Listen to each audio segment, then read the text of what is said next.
Good morning student.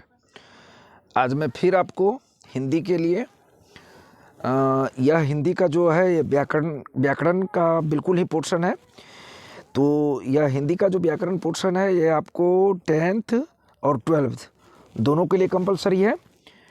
तो आप दोनों क्लास के जो भी छात्र छात्राएं हैं इसको देखेंगे। इसमें मैंने लेसन वाइज आपको जो इम्पोर्टेंट ये प्रश्न है ऑब्जेक्टिव्स जो कि बिहार बोर्ड में पूछा जाता है उनका एक समूह मैं आपको बना कर लाया हूँ। तो आज का चैप्टर है आपका संधि।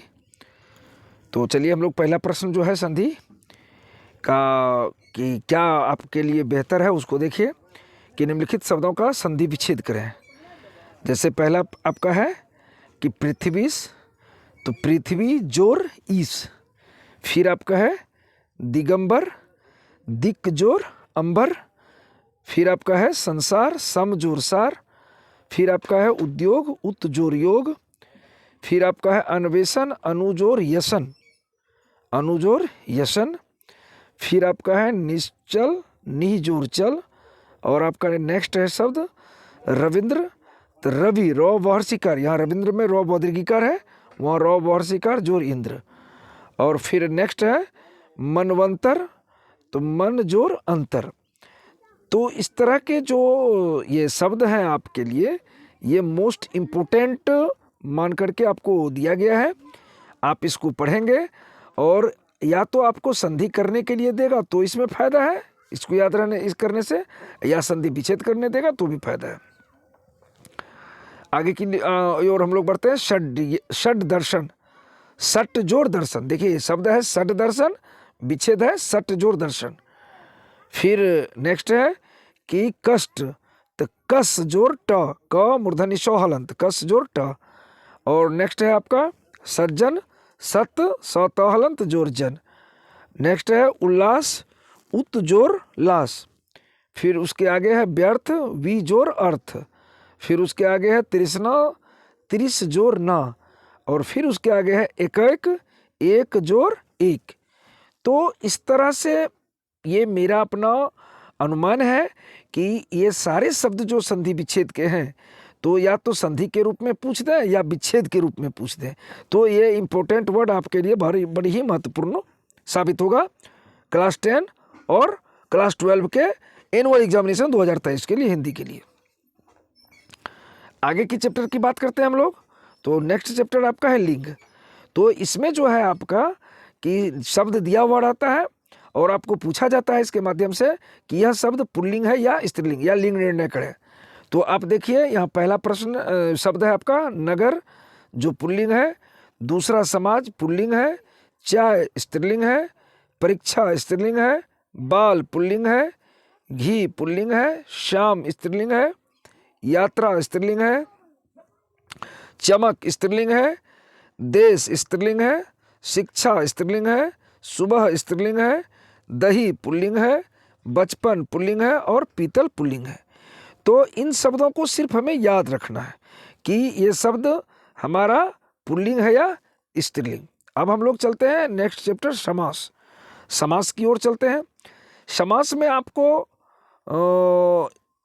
हिंदी में विग्रह करने के लिए नहीं, सिर्फ ये पूछा जाता है कि जो समासिक शब्द है वो किस समास के भेद के अंतर्गत आता है। तो आइए हम लोग देखते हैं कि निम्नलिखित जो शब्द हैं वो किन समास से जुड़ाव रखते हैं। जैसे देखिए 1 नंबर में यथाशीघ्र अव्ययी भाव समास है, चंद्रशेखर बहुब्रीहि समास है, रसोई घर तत्पुरुष समास है, धीरे धीरे द्वंद्व समास है, आजकल द्वंद्व समास है, पीताम्बर कर्मधारय समास है, और आजन्म, आजन्म शब्द है अव्ययी भाव समास है, पंचानन द्विगु समास है,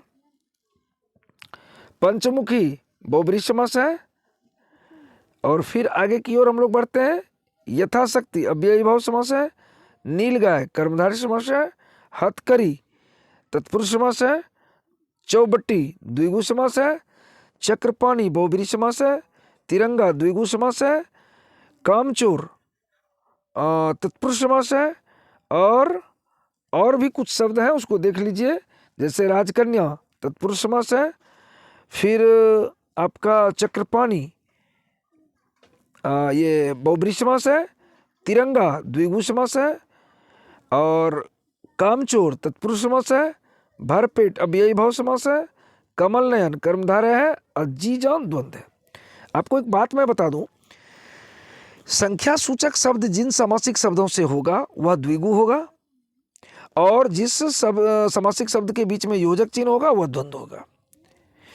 बची बात आपका कर्मधारय और बहुब्रीहि। तो कर्मधारय समास जो होगा उसमें उपमा उपमेय या विशेष विशेषण होगा, और बहुब्रीहि जो होगा तो उसका अर्थात निकलेगा।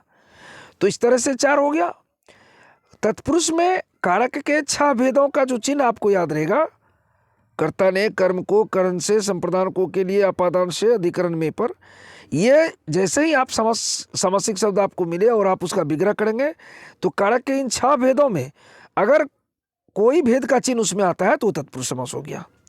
फिर आपका बचा अव्ययी भाव समास जिसका रूप बदलता ही नहीं है, और नय समास जिसमें ओ या अन, जिस समासिक शब्द का पहला अक्षर ओ या अन हो, नय समास होगा। इस तरह से आपको एक रफली समास की बातों को बिंदुवार याद रखना है और इन सारे शब्दों पर विशेष रूप से ध्यान देना है। फिर आगे की ओर हम लोग बढ़ते हैं। तो अगला जो मेरा चैप्टर है संज्ञा। संज्ञा से भी प्रश्न आपका बहुत ज़्यादा आता है।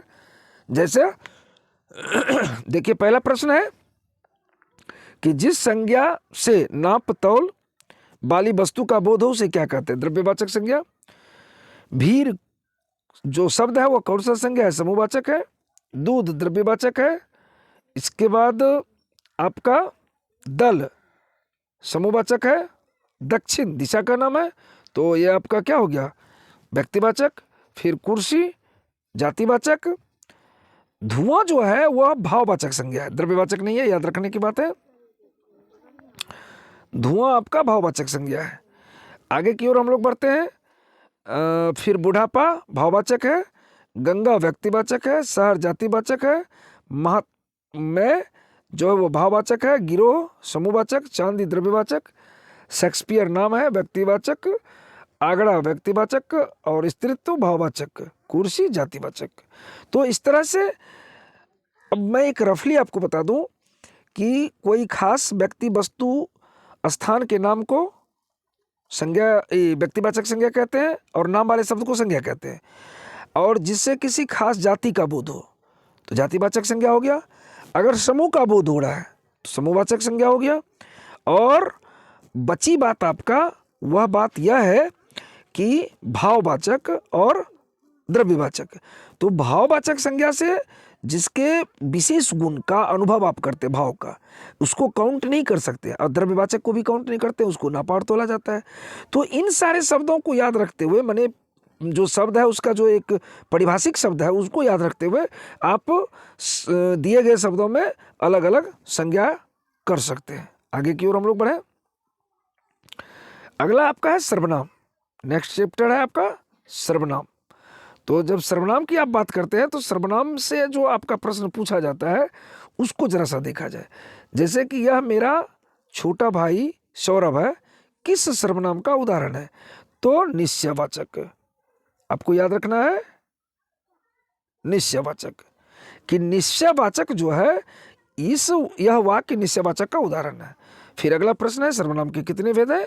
तो हिंदी में 6, याद रखना है 6 भेद है। और फिर अगला है तुम्हें क्या चाहिए? तो ये प्रश्न पूछा जा रहा है तो ये क्या हो गया? प्रश्नवाचक सर्वनाम हो गया।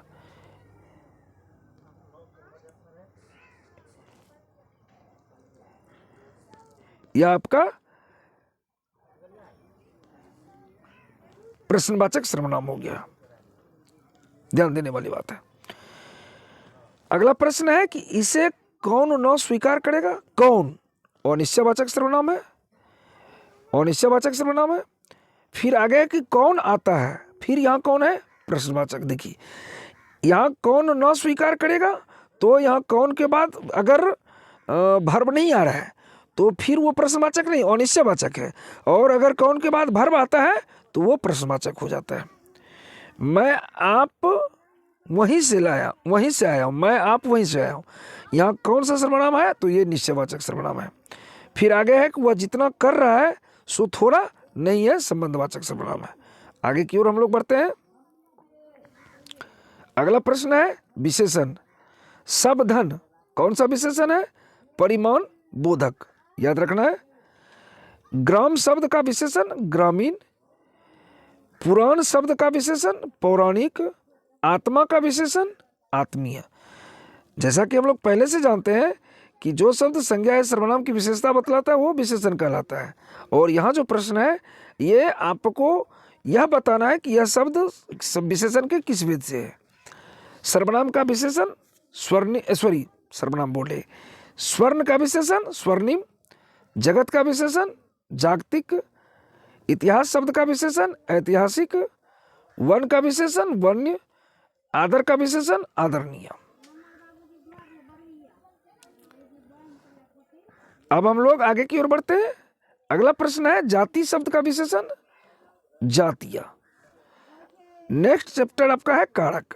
ध्यान दीजिएगा, कारक के 8 भेद होते हैं और 8 का नाम है कर्ता कारक ने चिन्ह, कर्म कारक को चिन्ह, करण कारक से चिन्ह, संप्रदान को के लिए, आपादान से, संबंध काके की, अधिकरण में पर, संबोधन है अरे जी। ये चिन्ह आपको याद रखना है। पहला प्रश्न है कि को किस कारक की विभक्ति है? तो यहां आपका आंसर है कर्म कारक। कर्म कारक। बिल्ली छत से कूद पड़ी किस कारक का उदाहरण है? अब देखिए छत से याद रखना है, ये आपादान है, ये आपका आपादान कारक है। करण से आपादान से, तो करण से मतलब संबंध, आपादान से मतलब जुदाई या अलगाव। तो छत से कूदना है नहीं अलग, तो आपादान से। कारक के कितने भेद होते हैं? 8। आगे की ओर हम लोग बढ़ते हैं। छत से उतरी लता किस कारक का उदाहरण है? ये भी आपादान है। वह कुल्हाड़ी से वृक्ष काटता है करण, कुल्हाड़ी को पकड़ करके वृक्ष को काटा जाता है, तो यहां से करण। और हे भाई खूब परिश्रम करो, तो यहाँ हे भाई साइन ऑफ एक्सक्लेमेशन है, ये संबोधन कारक का उदाहरण है। आगे की ओर हम लोग बढ़ते हैं। श्याम ने मिठाई खाई कौन सा कारक है? कर्ता कारक ने चिन्ह, याद रखिएगा।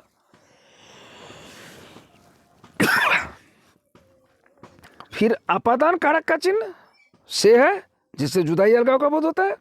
कर्म कारक का चिन्ह को है। और मैं बच्ची के लिए किताब लाई कौन कारक है? संप्रदान। आगे की ओर हम लोग बढ़ते हैं। तो नेक्स्ट आपका है फिर लिंग निर्णय। फल पुल्लिंग, यात्रा शब्द स्त्रीलिंग, चमक स्त्रीलिंग। और निम्न में कौन सार्वनामिक विशेषण है? तो ये जो शब्द है कि निम्न में कौन सार्वनामिक विशेषण है, इसको देखा जाए। तो इसका सही आंसर ए, ऐसा आदमी नहीं देखा।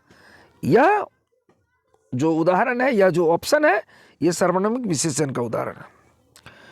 विशेषण के मुख्यतः कितने प्रकार है? तो 4, याद रखना है। स्वर्ण का विशेषण स्वर्णिम, पहले भी चर्चा हो चुकी है। इतिहास का विशेषण ऐतिहासिक। और अगला प्रश्न है सबधन कौन सा विशेषण है? परिमाण बोधक। कहा जा सकता है कौन सा पदबंध है? क्रिया पदबंध। कर्म या रचना की दृष्टि से क्रिया के भेद 2 होते हैं। बहुत ही अच्छा क्वेश्चन है, ऐसे भी प्रश्न आपको पूछे जा सकते हैं। अगला है कि जिस क्रिया में कर्म की आवश्यकता नहीं होती है उसे अकर्मक क्रिया कहते हैं। अकर्मक और सकर्मक क्रिया का यह सबसे बड़ा उदाहरण है कि सकर्मक क्रिया में ऑब्जेक्ट होता है और अकर्मक क्रिया में ऑब्जेक्ट नहीं होता है। कार्य के आधार पर क्रिया के कितने भेद? 2। राम सोता है कौन सा है? अकर्मक क्रिया। यहां ध्यान देना है कि राम सोता है अकर्मक क्रिया क्यों हुआ? इसलिए कि इसमें क्या का जवाब नहीं मिलता है। अगर क्या का जवाब मिल जाए तो वह सकर्मक क्रिया। अगला प्रश्न है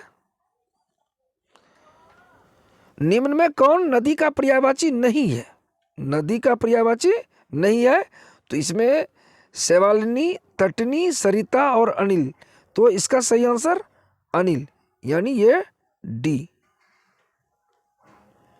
फिर अगला है अमृत का पर्यायवाची अमीय, शब्द का पर्यायवाची नाद, ध्वनि और निनाद। सूर्य का पर्यायवाची तरणी।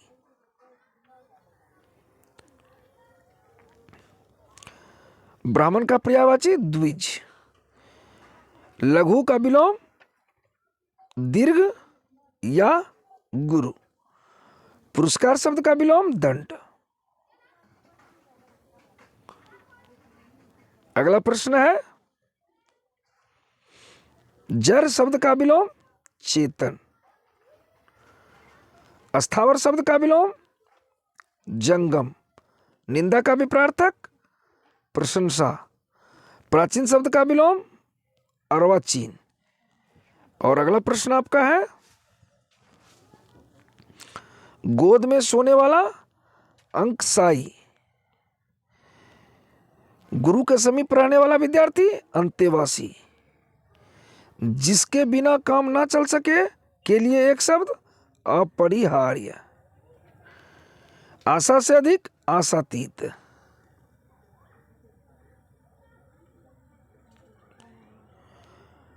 तीव्र बुद्धि वाला कुशाग्र। जिस पुरुष की स्त्री मर गई हो विधुर। प्राण पखेरु उड़ना मुहावरे का अर्थ मृत्यु को प्राप्त कर लेना या मृत्यु होना। तो ये जो आपका हिंदी व्याकरण में है ये आपका सब व्याकरण से संबंधित इंपॉर्टेंट प्रश्न, पर्यायवाची, विलोम शब्द, मुहावरे, लोकोक्तियां, सबसे। अंगारों पर लेटना मुहावरे का अर्थ ईर्ष्या से व्याकुल होना। कोसों दूर भागना मुहावरे का अर्थ बहुत अलग रहना। घुटने टेक देना हार मानना। निम्न में से कौन सा शुद्ध शब्द है? तो ये आपका जो प्रश्न है निम्न में से कौन सा शुद्ध शब्द है, तो इसका आंसर है डी सभी। क्यों? पत्नी भी सही है, नुपुर भी सही है और मधुर भी सही है। अगर गलत होता तो जो गलत होता वो उसको छोड़ करके जो इसमें शुद्ध होता वो उसका आंसर हो जाता। लेकिन ये सभी आंसर सभी शब्द शुद्ध है, ए बी सी, इसलिए डी इसका आंसर हुआ। आगे है शिव का उपासक कहलाता है शैव।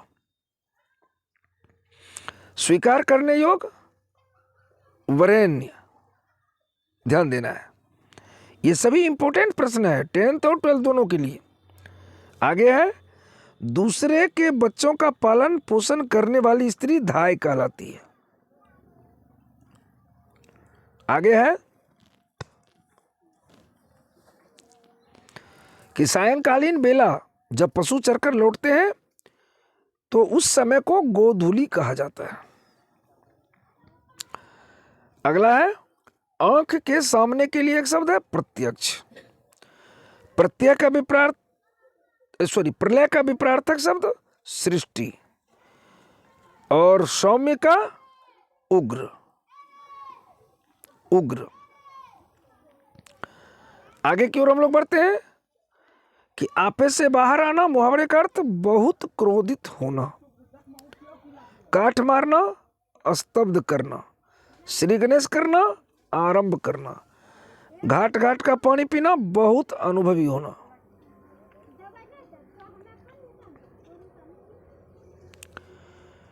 आगे की ओर बढ़ते हैं उल्टी गंगा बहाना परंपराओं के विपरीत कार्य करना। निम्न में कौन शुद्ध शब्द है? तो इसका आंसर आपका सी है, मतलब तात्कालिक और परीक्षा दोनों शुद्ध है। सही आंसर ए और बी, सी है। और अगला प्रश्न है निम्न में से कौन अशुद्ध है? तो इसका सही आंसर आपको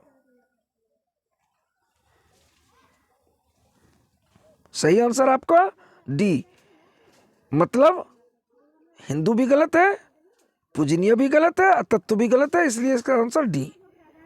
फिर आगे निम्न में कौन शुद्ध शब्द है, मतलब ये जो दिया गया है वाक्य कौन सा शुद्ध वाक्य है। यहां ध्यान दीजिएगा, शब्द को वाक्य पढ़ना है। तो इसका आंसर है ए। यह कहना आपकी गलती है, बाकी ये तीनों गलत है। आगे की ओर हम लोग बढ़ते हैं। भीष्म प्रतिज्ञा मुहावरे का अर्थ दृढ़ प्रतिज्ञा। आगे की ओर हम लोग बढ़ते हैं। उत्थान का विलोम शब्द, माने उत्थान का पतन जो है यह क्या है? विलोम शब्द है। ध्यान दीजिएगा, उत्थान का पतन क्या है? विलोम शब्द है। निम्न में कौन चंदन का पर्यायवाची नहीं है? चंदन का पर्यायवाची नहीं है, तो इसका आंसर बी होगा, यानी नवीनतम। नवीनतम।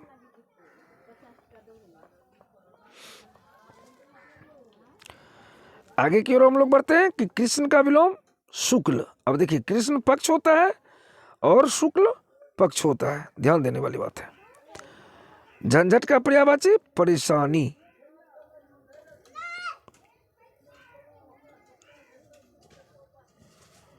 आगे की ओर जलवायु कौन सा समास है?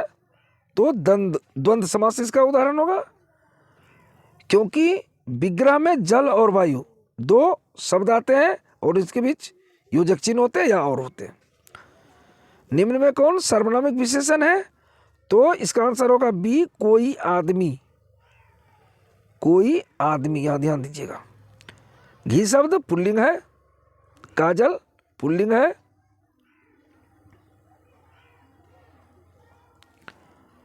अगला प्रश्न है कि मनोविनोद पुल्लिंग है, मुसीबत स्त्रीलिंग है। आगे की ओर हम लोग बढ़ते हैं। गुस्सा शब्द पुल्लिंग है, लोहा शब्द स्त्रीलिंग है, लौंग स्त्रीलिंग है, घबराहट स्त्रीलिंग है और हिंदी शब्द भी स्त्रीलिंग है।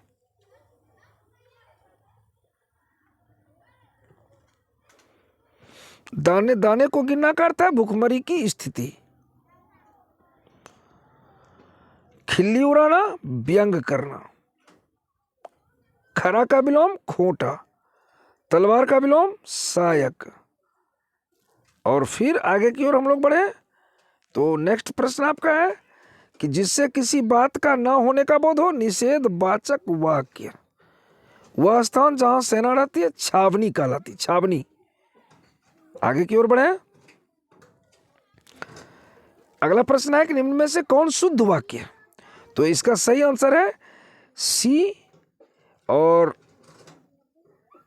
ये वाक्य है आपका कि पेड़ पर तोता बैठा है। अरे तुम फर्स्ट आ गए, अरे तुम फर्स्ट आ गए, ये कौन सा पदबंध है? तो इसका सही आंसर है विस्मयादि बोधक पदबंध। फिर अगला प्रश्न है कि वह गाड़ी चलती जा रही है, यह कौन सा पदबंध है? तो ये क्रिया पदबंध है। फिर आगे की ओर हम लोग बढ़े। सुंदर और स्वच्छ लिखने वाला छात्र, ये वाक्य में विशेषण पदबंध है। पदबंध के कितने भेद होते हैं? तो 8। संज्ञा पदबंध, सर्वनाम पदबंध, क्रिया पदबंध, विशेषण पदबंध, विस्मयादि बोधक पदबंध, संबंध बोधक पदबंध, क्रिया विशेषण पदबंध और समुच्चय बोधक पदबंध। अब हम लोग आगे की ओर बढ़ते हैं। 78 जो क्वेश्चन है आपका 78 नंबर का कि प्रयोग की दृष्टि से शब्द के कितने भेद है? 2, विकारी और अविकारी।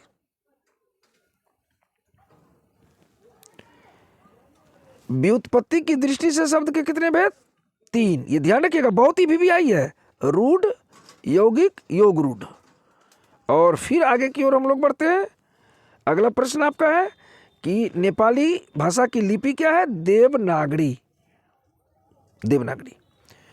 उर्दू भाषा की लिपि फारसी, अंग्रेजी भाषा की लिपि रोमन, देवनागरी और संस्कृत भाषा की हिंदी और संस्कृत भाषा की लिपि देवनागरी। ये सब भी क्वेश्चन आपके लिए बहुत ही इंपॉर्टेंट है। और फिर आगे की ओर हम लोग बढ़े। आधुनिक व्याकरण में स्पर्श व्यंजनों की संख्या 25, याद रखिएगा।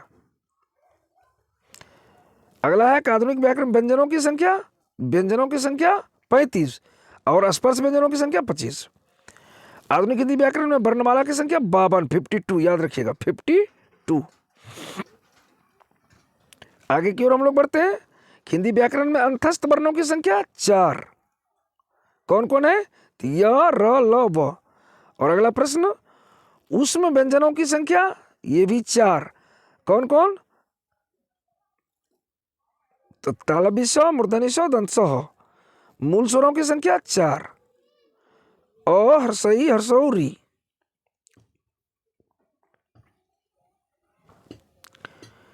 भाषा के कितने रूप हैं? 3, लिखित, मौखिक और सांस्कृतिक। भाषा के लिखने के ढंग को क्या कहते हैं? लिपि। ध्यान दीजिएगा। द्विगुण व्यंजनों की संख्या 2, बड़ी रो और अड़ो। अक्सर हम लोग देखते हैं कि हिंदी वर्णमाला लिखने में डो और ढो के नीचे बिंदा दे देते, नहीं, ये गलत है, क्योंकि वो अलग स्पर्श व्यंजन है और ये द्विगुण व्यंजन है। वो का उच्चारण स्थान दंतोष्ठ। आगे की ओर हम लोग बढ़े। अनुनासिक वर्णों की संख्या 5। कौन कौन? अंग, य, मूर्धन्य न, दंत न और म। संयुक्त व्यंजनों की संख्या 4। अक्ष, त्र, ज्ञ, स्र। घोष वर्णों की संख्या 11। संधि के कितने भेद? तो 3, स्वर संधि, व्यंजन संधि और विसर्ग संधि, विसर्ग संधि। फिर अगला है कि स्वर संधि के कितने भेद? 5। उद्गम की दृष्टि से शब्दों के भेद 5। कारक के कितने भेद? 8। याद रखने की चीज है, सब बहुत ही वीवीआई है। सर्वनाम के कितने भेद? 6। विशेषण के कितने भेद? 4। समास के 6 भेद। हालांकि आपको बता दूं कि पढ़ते हम लोग 7 हैं नया समास, लेकिन व्याकरणिक दृष्टि से उसकी गिनती नहीं होती है। व्युत्पत्ति की दृष्टि से शब्द के भेद 2।